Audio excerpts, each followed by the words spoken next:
Hi guys, okay, this is continuing part 2 of the Masterwoodsman series where we're going to be talking about knots.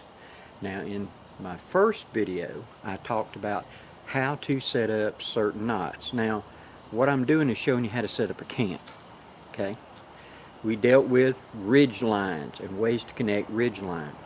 We dealt with what is a trucker's hitch, what is a taut line hitch to run a tarp to the ground or a tent line to the ground, and we talked about several other connectors. Well, now in this one we're going to focus predominantly on how to hook to something, where the others are kind of spanning distance.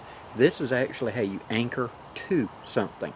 Okay, so there's going to be several different knots, and some of these knots are interchangeable for the various jobs, some are not. And so you just need to work with it and find out what works for you. Now, what I suggest, like I said in my last video, is you practice this. Take and set up, get you some line, and what you're doing is you're training muscle memory. The ability to tie this knot without having to think about it. And what I suggest you do is, you're going to be relaxing for a little bit, take it out, hook it to the back of a chair, whatever, and practice tying a trucker's hitch. Practice tying a whatever. Do the same knot over and over and over again until you can't do it wrong. Until you don't have to think about it anymore. It's just do it. I mean, you don't have to sit and think about how to tie your shoes. You just do it. You're half asleep and your hands just know what to do. Okay, same thing applies. This is what's called muscle memory, and most knots are actually muscle memory more than anything else.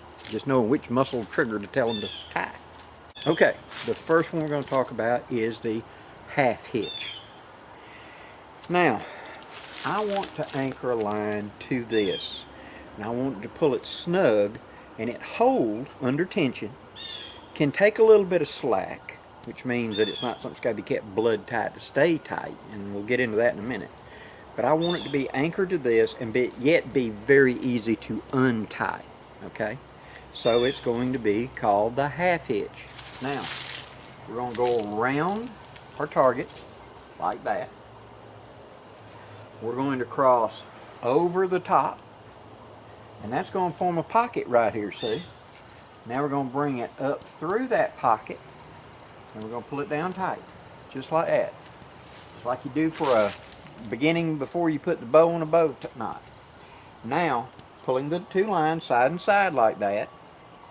This is my long end. This is the running end. This is the one I'm working with. Lay them side and side, and this forms a pocket right here. Okay? Come underneath, go over the top, underneath, and back through there, pull. Okay? Put them side and side again. Come underneath, go up through the hole, pull. Underneath, through the hole, pull. Like that.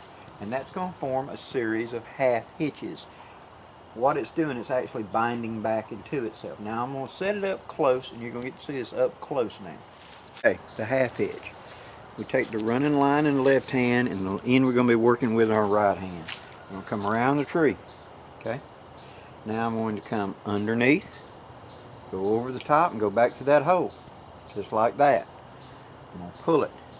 Now the short end's in my left hand, the running end's in my right hand. I'm going to do it again. I'm going to come over, go through the hole, pull it. Just like that. Come over the top, back to that hole, pull it. 3 times. Over the top, back through that hole, pull it. And that makes a series of half hitches right there. Now what that is, this knot is working with the load on the front knot. So it pulls tight right there and holds it.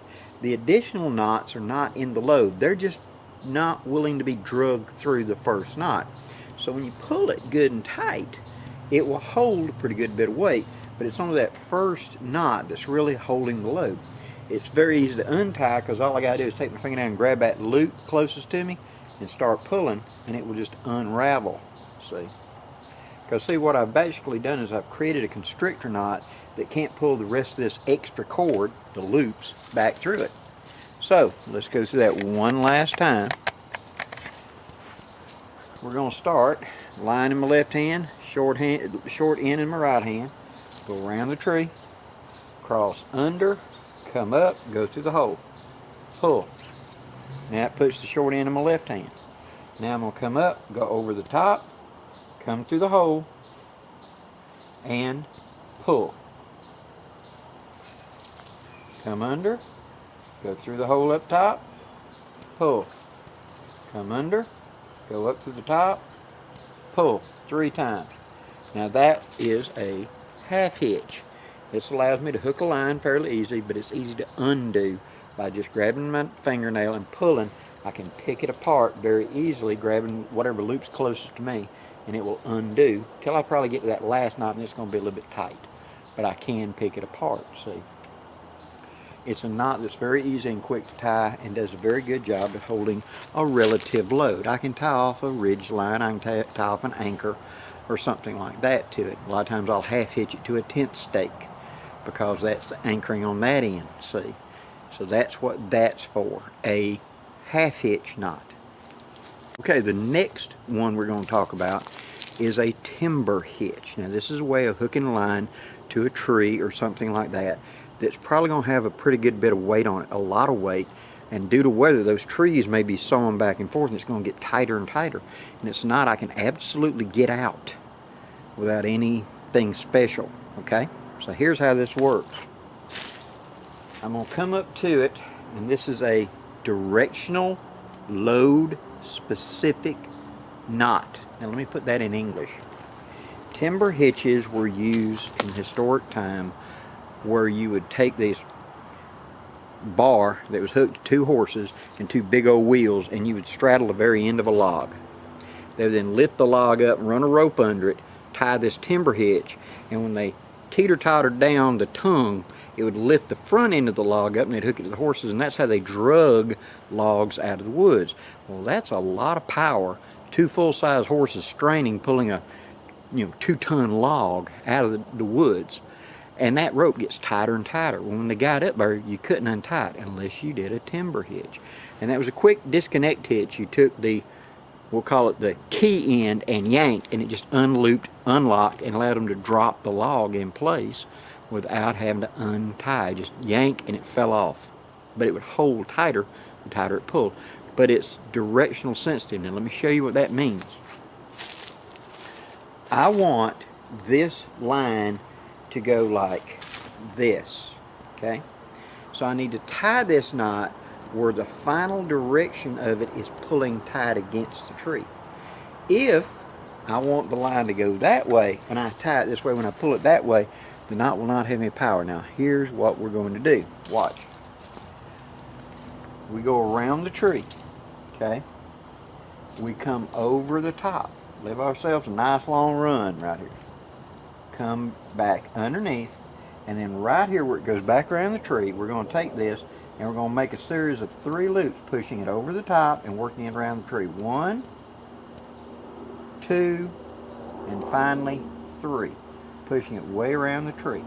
Now when it pulls up, here on this side is where the actual key knots ended up. Now I kind of go left and pull back right, so it locks it in. So now that's good and locked. I can put my weight on it. I can hook whatever to it. That's not going to come loose because it's actually constricting onto itself. But this key knot back here, when I pull it, it will roll around the tree and let go instantly. Now that's what a timber hitch is. Its ability to wrap around itself and constrict onto itself without needing a true knot. Okay? Let me show you that again. We're going to go around the tree. We're going to come up and over and go back under. We're going to form a loop. And we're going to take that loop and we're going to go underneath, pushing from top down to bottom 3 full times. Now put your thumb in that loop, that last bit. Push away from you with your left hand and pull back with your right, and kind of till it sort of saws down and bites down on the tree. Okay? Now that's locked, and now here's my key knot that I can just pull, and that loop will unwrap out from under it. I got something to get a hold of it and yank and pull it, and it will come out. So when I do pull it just like that, it will walk its way around the tree and let go. is truly more of a binding than it is a knot. I like to use timber hitches on the very end of my ridge line because on the other end is going to be a trucker's hitch, remember? Or a locking trucker's hitch. And it's going to pull it really tight. Well, the tighter it pulls on this, the tighter it holds. It does not like slack. So if you tie it up there and you sit there and wiggle, wiggle, wiggle, it'll get loose. This is one of those knots that you pull it tight and you keep a load on it. Okay. On the other end of it, you've got a trucker's hitch, which is going to pull that load and keep it. Now this allows that line up there as those trees in a storm start doing that, want to wiggle independent of each other, and that line pull just blood tight. I can get it loose on either end. On this end, I can pull the timber hitch loose. On that end, I can open up and let go of the trucker's hitch. Either way, I can get my line back without it being so tight I can't get it out. Okay? Okay. The next knot we're going to talk about is called a bowline hitch. Now, a bowline hitch has got a lot of other uses, but the basic application is it forms a loop that doesn't tighten up, so I can use it for other things. Some of you that have followed my channel a long time realize I made up ridge lines, and I'd always have a bow knot on the end of bowline on the end of it. So let's look at that. Okay, now the bowline. Here's my short running end. I got my other end running upstairs, just tied off, just so you can have a vertical line to see a little better. I'm going to take my finger and thumb, I'm going to pinch, I'm going to roll upstairs, and I'm going to make a loop. See how the loop lays over? Okay. Now I'm going to take the end, come through the hole, go around, and go back in the hole. My old Marine buddy of mine who said he used to teach his Marines this, he said, rabbit comes out of the hole, rabbit goes around the tree, and rabbit goes back down in the hole. And that forms a loop. Now this loop will not close up by itself because when you put it under load, because of the way the tension is on it. And as you can see, that's a knot right there, and it binds unto itself. Okay, so you can untie this later if you needed to. But right now, all you need to know is it's a loop that's not going to pull tighter. Okay. Now where this is an advantage of anchoring to a tree is, let's say I've got all my ridge line all gathered up. Now I got a loop, I can just simply go around and pass the entire ridge line through that loop. See? And that makes a noose that chokes up to the tree and is anchored. And as long as it's under load, it holds tight. But when I take the load off, it just slides, so I can take it back off easy. Okay? So the bowline is very useful in this as a way to anchor. So a lot of my ridge lines I made up with a bowline on the very end of them. So that when I got up to the tree, I took the bowline, my entire hank of ridge line would pass through that bowline. I just go around the tree, pass it through, cinch it up tight, and then walk to the other end to hook up my trucker's hitch or whatever. It would pull it blood tight. Now, with this on the end, can I still tie a timber hitch? Absolutely. If the conditions look to me like, I might want to do that, I can still just use that as, ignore that, and use this section of line and go ahead and tie a timber hitch with that hanging off as my grab pull. Okay, so timber hitch and bowline hitch can work together in this operation. Okay, now one more time, let me retie it. Okay, retying the bowline. I'm going to have my line, I'm going to come up here, pinch, roll uphill, just like you wrap around your finger. Okay, you may want to do that instead. Put your finger up there, go around it one time. Okay, now taking that loop, I take the end, rabbit comes out of the hole, goes behind the tree, and goes back into the hole, just like that. And then you pull down, and that cinches up. There's my bowline. How big this loop is makes how big a loop this is. You may have to fiddle with it once or twice till you get it the size you want for the ridge line or whatever to go through it. But that is a bowline. What other uses are a bowline? It was taught in life saving as a way to throw a rope to somebody. Because you could throw a rope to somebody, they could take and pass the line through that bowline and then put it around themselves and pull it up tight and have a noose that I could then put underneath my arms and hold. And as long as you held tension, I couldn't fall out of it because it was holding me. And yet you could give slack and I could get out of it easily. Okay? So that was the idea of it, taught in life saving. Okay, now we're going to talk about a lark's head. Okay. A lark's head, all you need is a stopper knot on the end, so that when you get to the end of the line, it stops. Okay, simple enough. Just 2 knots tied one on top of the other works just fine. Now, what we're going to do is we're going to bow the line in half. We're going to go around our target, holding it. So this isn't tied, see, it's just me holding a loop. Okay? I'm going to take that loop, I'm going to around that target, I'm going to pass everything back through that. Just like that.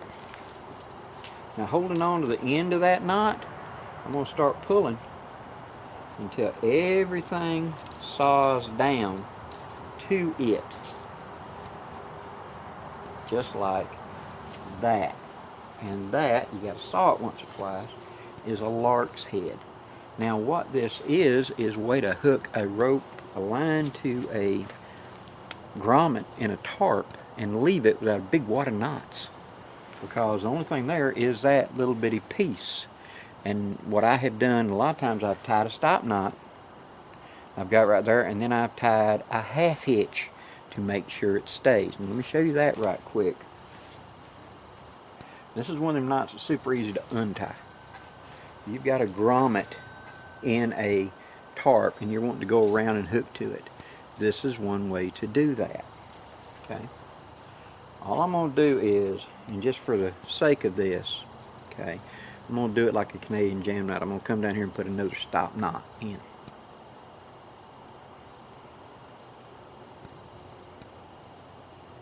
And it'll become obvious why in just a second.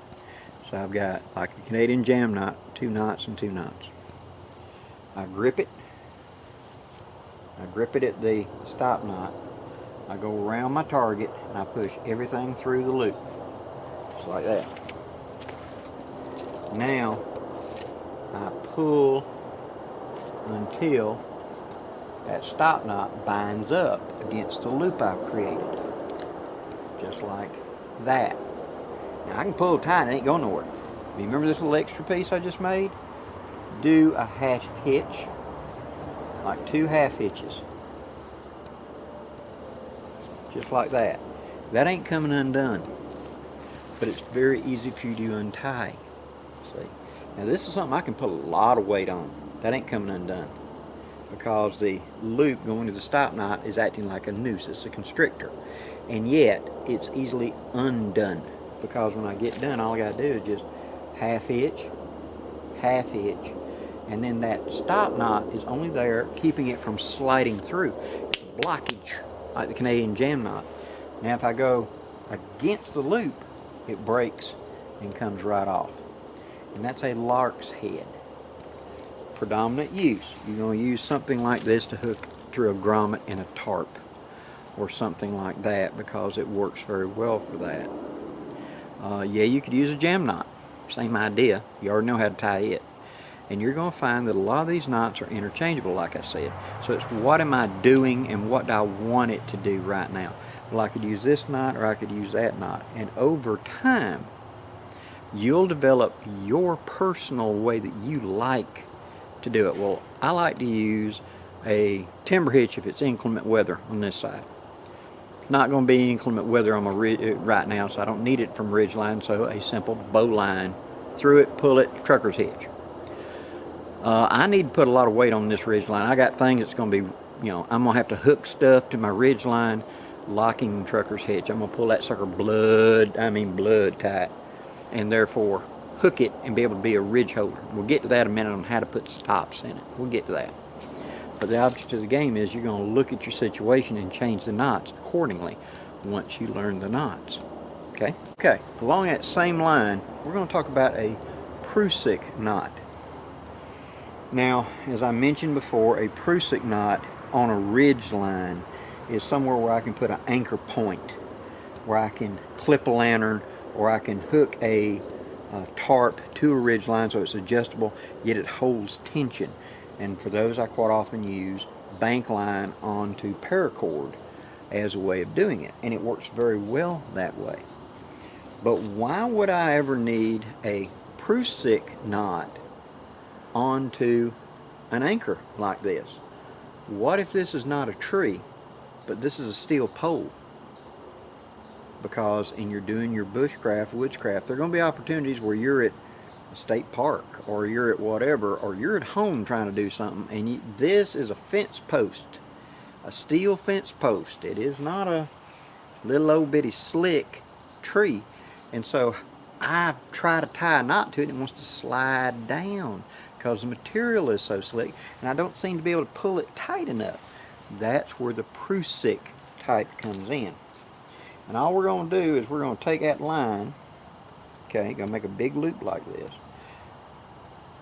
Make a big loop. Take both lines, go around your finger, and go back through it. That hole you just made. Just like that. So you got a loop. You're going to come up to your tree, right here we'll say, and you're going to go through that thing like 3 times. 1, 2, just like that. And then we're going to gather it all up. We're going to pull it, walking it, pull it, walk it, pull it, walk it, pull it, until it cinches down just like that onto it. Should be 3, but I'm doing 2 right here. I didn't make my loop big enough. Now, this is a big fist constrictor. Now when I pull this tight, even on a steel pole, it will grip upon itself. And as long as it stays under load, that ain't gonna move. I've increased the friction because of multiple wraps. See, it's like lashing. Lashing is putting maximum amount of loops on there for maximum amount of grip, and therefore holds it better. And that's a wonderful thing, but the disadvantage to it is the fact that it takes time. The Prusik knot does not take the time. It's just a loop will go right through itself a couple times, and then when I pull it, it cinches down tight, and now I can anchor. Can I put this on a ridge line? Absolutely, and then I've got an anchor point that I can cinch it up there and tighten it up and be able to clip a carabiner or hold my pack or hold whatever. That's a quick and easy way to do that. This allows me to hook to something that's non-permeable, something that I can't hook to and it stay hooked to. I can hook it to a tree, I can hook it to something that's slick. There are trees that are just such slick bark that you put something up there and they just want to work down. Well, this way it won't work down, it will bite to it. Okay, and now we come to the last one we're going to talk about, and that's the Marlin spike / toggle hitch. Same basic idea, it's just how we apply it. Okay, like the timber hitch, this is designed to be something that I can quick and easily disengage if I need to pull it off the tree. So what I'm going to do is I'm going to take my line. Okay, I'm going to take my line, I'm going to form a loop. I'm going to take that loop and I'm going to come around the tree. I'm going to take my other 2 ends, which are not tied, they're just sitting there, okay? And I'm going to stick it back through. And I'm going to take a stick and I'm going to put that stick through. This is in essence making a lark's head, just like this.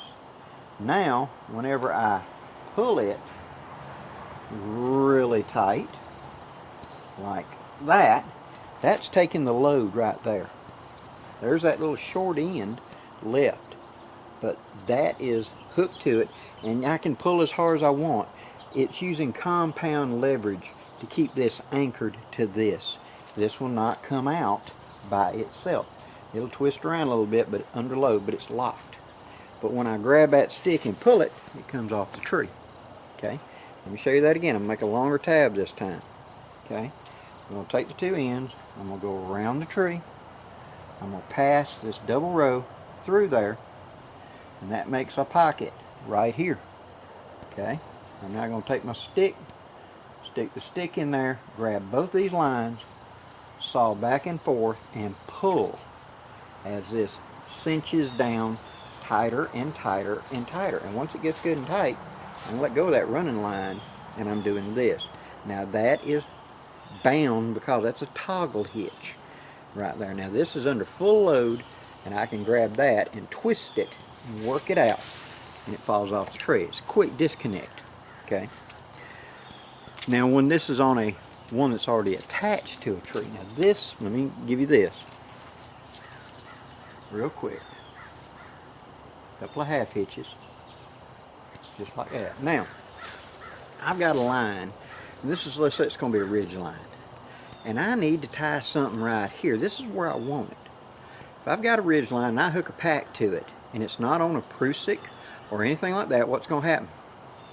It's going to slide to the bottom. Weight's going to slide downhill, and it's going to sag that ridge line, ain't it?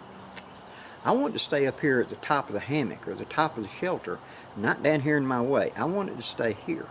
Now I got to come up with all complicated stuff. No, I don't. I just hook it here. And what I'm going to do is on this line with a little slack, I'm going to roll it around my finger, just like that.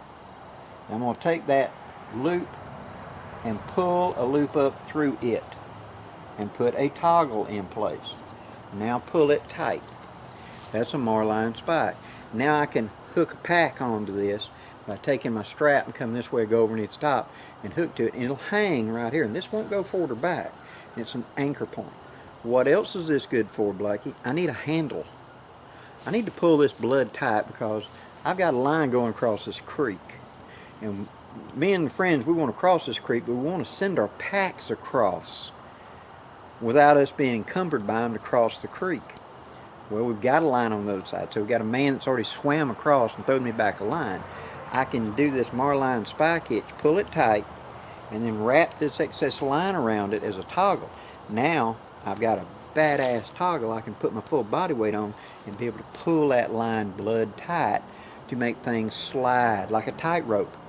This is an anchor point. So again, let me demonstrate that.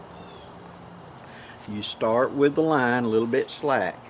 You're simply going to twist it around your finger. Makes a loop. Take the loop and point it uphill away from that toward the slack end. Pull the slack end up through it.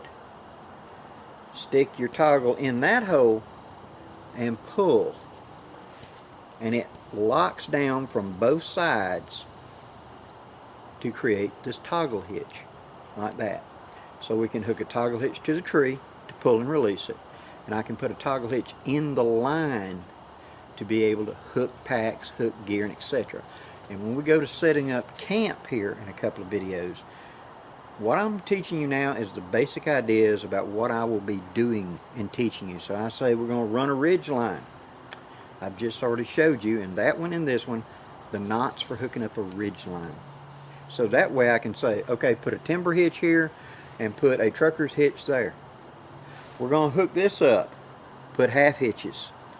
We're going to hook this up, put a toggle hitch. And as I utilize this, and you're watching me do it, I don't have to stop and explain the knot. You can refer back to the knot video, and therefore go, okay, Blackie, the toggle. You go back and flip to it, and it'll be the toggle, and there's the toggle hitch. That way you can speed through them. I put headers between each one of these segments, so you can at speed run through and go, okay, there it is, toggle, and you know it's the toggle, or you know it's the half hitch, or you know it's the Prusik knot. And that way the basic knots where you can come back to them easily and find them. That's the whole idea. Hope you've enjoyed this video, guys. If you do, please hit that like, share, and subscribe button for me. I'd really appreciate it.